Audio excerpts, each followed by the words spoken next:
in speaking of supply issues, this guy named Yuri Berliner of NPR News reported recently that there was an acute shortage of entry-level small homes, and according to Freddie Mac, they consider the starter home as 1,400 square feet or less. Mm-hmm. Okay, and in 1992, that was 40%. 82.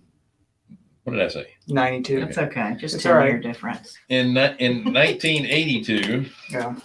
it was 40% of the newly constructed houses. Well, and why was that? What was the interest rate in 1982? Well, Yeah. I'm getting to Exactly. that, and that's the first thing I started screaming at. Too. Yeah.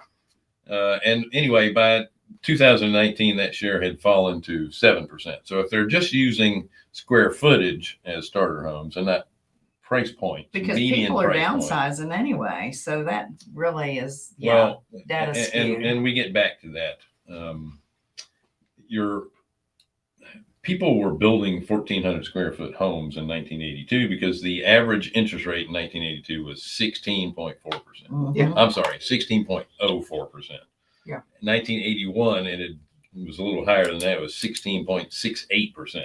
Mm-hmm. So people couldn't afford to buy a house because they couldn't get the financing. And in 1982, your conventional mortgage loan was a bank loan, and you had to put 20% down. Yeah.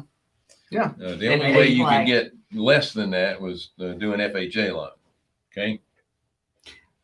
Now, Are starter homes the same as affordable housing? That's a good question. Can be. well, it depends. Yeah. And that's what it's supposed to be. A starter home is supposed to be affordable because it's your first start. Well, I mean, in 1982, it was the only thing you could afford. Yeah.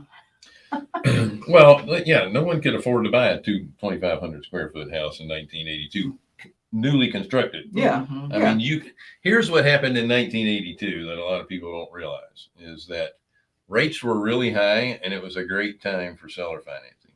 If you didn't have to pay off your home or you didn't need the money to buy a new home and you were selling a home, if you had an 8% rate and the going rate was 16, what do? You seller finance. Yeah. Plus mortgages were assumable back then as Mhm. well. A lot of them were. Well, the FHA ones were, not the conventional. Mhm.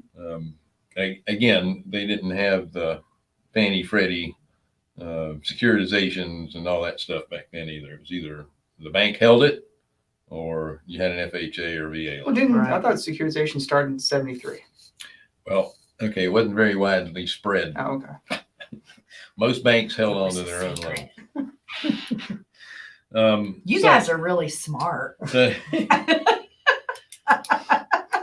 So there has Somebody's been been at the library. recently a lot more Literally. homes that have been on the market now that are smaller, 750 to 1,700 square footage. Mhm. So the amount of new smaller homes or existing smaller homes has increased month over month. And then the homes that are 3,000 to 6,000 square feet have decreased. Yeah. From 23.9% to 19.3%.